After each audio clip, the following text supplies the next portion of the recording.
Dans le présent tutoriel, vous allez voir comment faire le post-traitement d'un cinémagraphe. Donc, en particulier à partir du tournage que l'on a fait collectivement en classe. Ici, j'en avais un qui est déjà ouvert, là, mais quand vous ouvrez Photoshop, vous n'avez pas besoin de créer un nouveau fichier. Vous avez seulement à aller dans Fichier, Importation, Images vidéo dans des calques, comme vous avez fait pour l'extrait de Crash d'auto. Images vidéo dans des calques. Alors, vous allez chercher le dossier où se trouvent les clips que l'on a fait. Je vais prendre le premier ici que l'on a tourné, 84-94. Je clique dessus. Et j'obtiens cette fenêtre-ci, la fenêtre d'importation. Je vais faire une sélection maintenant par rapport à ce que je veux avoir. J'avais fait quelques essais, on va en prendre un différent. Donc, celle-là où Laura et Mathieu semblent avoir une drôle d'interaction. On va faire jouer pour voir.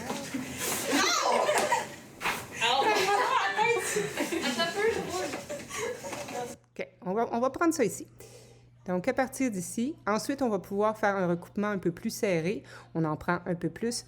Prenez pas le clip au complet parce que vous alourdissez le fonctionnement de Photoshop. Donc, plus vous téléchargez de vidéos, plus votre extrait va être dur à rouler. Donc, on essaie de se restreindre au minimum. Donc, j'en ai pour combien de secondes? On va vérifier. À peu près 5 secondes. Même, j'aurais pu en prendre un peu plus à ce moment-là. Donc, j'ai à peu près 5 secondes de clip ici. Je vais limiter à toutes les deux images. Donc, au lieu d'avoir une vidéo qui roule à 24 images secondes, ce qui était ma vitesse de tournage quand j'ai tourné avec le réflexe numérique, étant donné que je divise par 2, je me retrouve à 12 images par seconde, ce qui est le minimum pour qu'une animation ait l'air fluide lorsqu'on la regarde. Alors, 12 images secondes, je limite à toutes les deux images, mais j'aurais pu changer le chiffre ici et limiter à toutes les 4 images, par exemple. Je laisse cocher « Créer l'animation d'image ». À ce moment-là, automatiquement dans ma timeline, comme on voit en bas, votre clip va être animé avec une vitesse. Sauf que on va peut-être avoir à changer cette vitesse-là, étant donné qu'on a changé le nombre d'images secondes ici. Donc, je fais « OK ».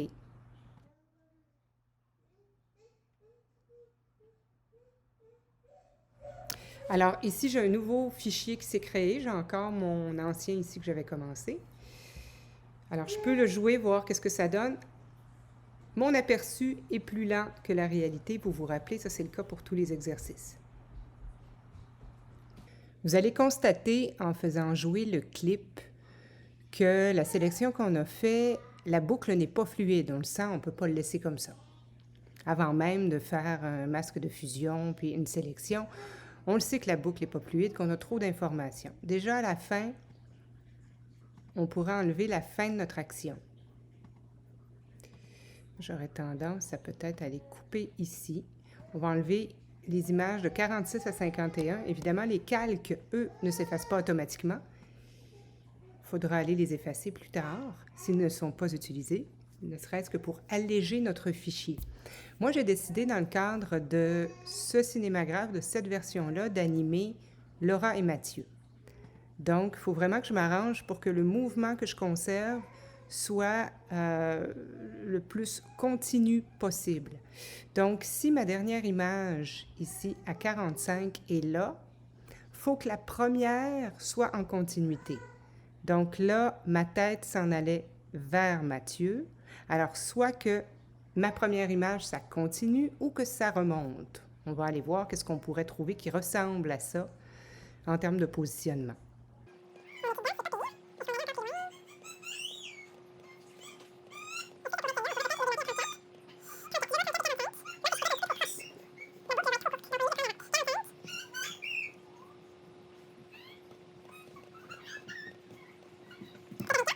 Je vais enlever de 23, de 1 à 23. Supprimer les images, oui. Voyons voir qu'est-ce que ça nous donne. Hop, on sent qu'on a un petit doublon là. On a de l'information de trop. Ça veut dire qu'on devrait enlever un petit peu du début. On s'en va vers Mathieu et au numéro 1, hop, on continue. On sait que les 2 premières images, probablement qu'on peut les enlever. On pèse sur la poubelle, on efface. Voyons voir. Qu'est-ce que ça nous donne maintenant?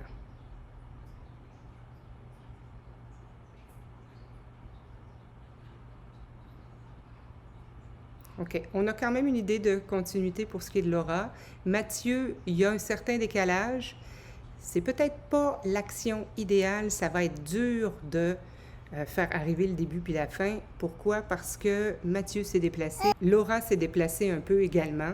Pour ce qui est des autres personnages, c'est pas très grave, mais c'est vraiment pour notre duo ici que ça aurait été important. Peut-être que la position des jambes reste la même, mais je vais quand même pouvoir vous montrer le principe. Donc, on peut dire que ça va. Donc, ça nous fait en boucle de 1 jusqu'à l'image 20. À ce moment-là, je vais pouvoir aller effacer les calques qui ne sont pas utilisés. À la fin, je suis rendue à où? Je vais aller voir à quoi ça correspond. J'étais rendue à 45, donc ce qu'il y a à la suite, j'en ai pas besoin. Donc, de 46 à 51, je les sélectionne et je peux les jeter. Comme ça. Je ne suis pas obligée de les glisser, j'ai juste à les sélectionner, je pèse sur la poubelle et on me dit si effectivement je veux m'en débarrasser. Alors ici, on commençait au calque numéro 26. Donc tout ce qu'il y a avant 26, je peux aller l'effacer. Je sélectionne et j'efface.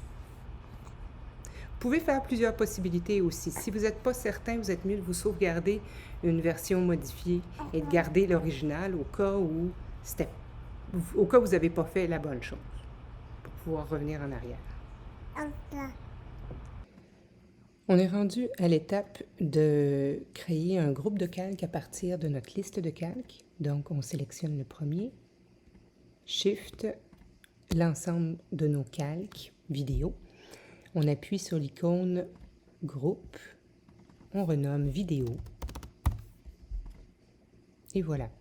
Maintenant, il faut déterminer quelle image sera l'image fixe de notre cinémagraphe. Donc, l'idée est de faire le tour de nos calques pour prendre celle dont la composition est la plus intéressante, que nos sections fixes sont intéressantes également. Mais je pense que je vais y aller avec celle-ci. Au niveau de Raphaël à droite, le feu dans l'écran est dégagé.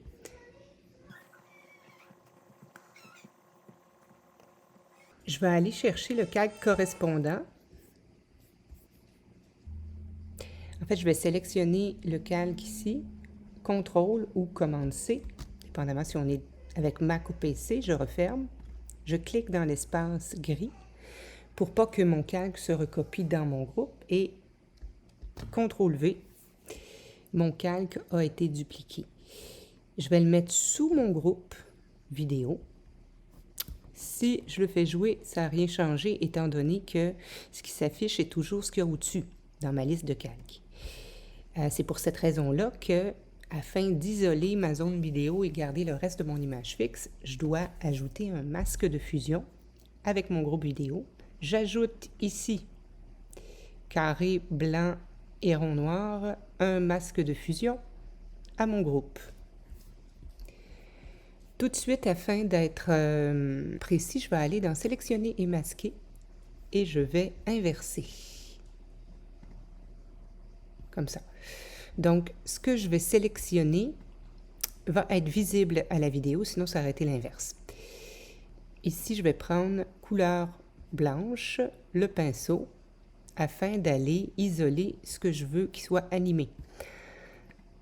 La dureté de mon pinceau, je vais la mettre à peu près à 50%. Si je mets la dureté au maximum, ça se peut que ça paraisse au niveau de l'ombre sur le plancher. Ça va me faire un découpage puisque je l'ai vérifié. Des fois, c'est nécessaire d'avoir le maximum de dureté, mais là, ici, on va prendre une sélection un peu diffuse. Alors, je vais sélectionner ce que je veux qu'il soit animé. Si vous voulez avoir plus de précision, vous pouvez aller enlever votre image fixe. Mais Dans ce cas-ci, je vais commencer par aller chercher à l'œil ce que j'ai besoin. Faire attention aux pieds de jade ici. Donc, il faut y aller quand même délicatement pour ne pas aller accrocher le pied. C'est essai-erreur. Hein? Lorsque vous le testez, ça dépend de l'amplitude de votre mouvement. Donc, ça me semble pas mal. On va le tester, ça va nous permettre de voir si notre mouvement sort de notre sélection. Donc, je vais appuyer sur Play. Est-ce qu'on a des éléments qui ne semblent pas être inclus? Bon, c'est un drôle de mouvement que Mathieu nous fait.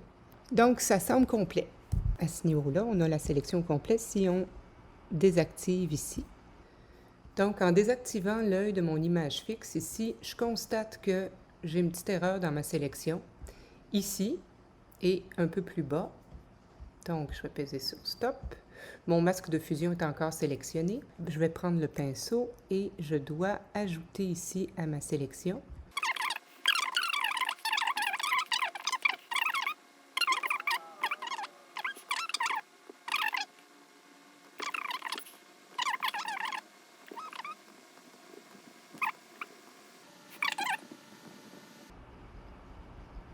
Je remets mon image fixe, tout va bien. Ça serait intéressant qu'on voit ce qui se passe dans notre écran d'ordinateur ici. Donc, je peux l'ajouter au masque. Alors, encore une fois, avec le pinceau, le blanc, je peux aller, dans ce cas-ci, j'aurais pu aller le dessiner quand même précis. Bon, je vais retourner, je vais reculer d'une étape et je vais changer la dureté de mon pinceau. Rapetisser sa forme.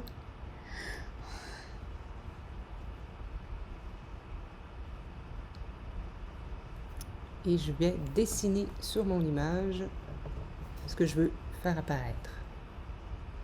Comme ça. Et là, on devrait voir le feu. Ah oui. Si je veux être sûr que mon masque est bien fait, je peux aller désactiver. Est-ce que je vois vraiment mon image au complet? Non. On voit que ça n'a pas besoin d'être ultra précis, en autant qu'il ne manque pas de spot dans votre sélection. Même si elle n'est pas parfaitement droite, ça va fonctionner. Donc, on voit ici que notre mouvement fonctionne. Ce serait plus intéressant si le feu du côté de Raphaël fonctionnait. Le problème, par contre, si on essaie, donc je le sais déjà qu'on a un problème ici, on peut essayer, mais le bras de Raphaël va apparaître dans mon image. Hop, on le voit. Donc, ça ne fonctionne pas. Il y a un moyen de régler ça. Donc, je vais inverser ici juste pour aller corriger un petit peu la zone que j'ai pris en trop. Bon, il y a un moyen d'aller le régler, sauf que on ne le fera pas maintenant. On va compléter ce cinémagraphe-là. Et si vous avez ce type de problème-là, vous voulez aller isoler une combinaison de mouvements, puis vous avez des sections qui passent devant, il y a moyen de le faire, mais ça devient des cas particuliers. Donc, on va effacer ce qu'on vient de faire ici. Et dans un deuxième tutoriel, je vous montrerai comment les corriger. On va laisser ça comme ça. Maintenant, j'ai mon masque de fusion, j'ai mon image en dessous.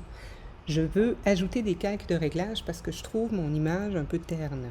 Comment je vais faire ça? Je vais aller dans Réglages.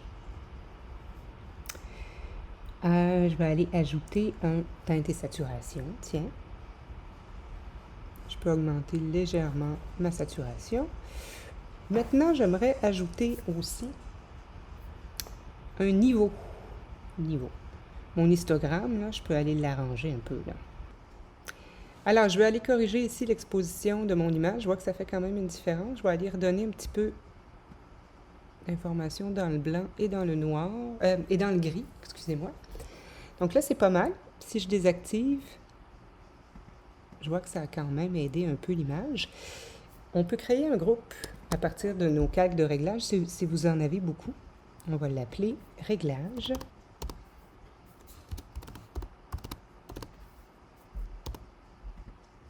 Très bien. Je n'écrète pas le groupe de calque de réglage à mon groupe de calque vidéo parce que je veux aussi que ça s'applique à mon image qui est en dessous. Donc, il faut qu'il y ait toute la même valeur d'exposition. Sinon, on va avoir un problème. Donc, on le laisse au-dessus tout simplement. Vitesse maintenant. J'ai l'impression que ma vitesse, elle est quand même assez rapide. Plus que la vitesse normale, étant donné que j'ai choisi une image sur 2. Donc, ce qu'on va faire, on va ralentir la vitesse 2 fois pour avoir une vitesse réelle et non pas un accéléré. Donc, je sélectionne tout et autre, je vais aller mettre, quel est le double de 4? 0,08. Ça me semble avoir été fait au ralenti, mais quand on va le tester, ça devrait être la bonne vitesse. Votre cinémagraphe peut aussi se passer au ralenti, ça peut être concept. Donc, on serait prêt à exporter. Exportation, enregistrer pour le web irrité.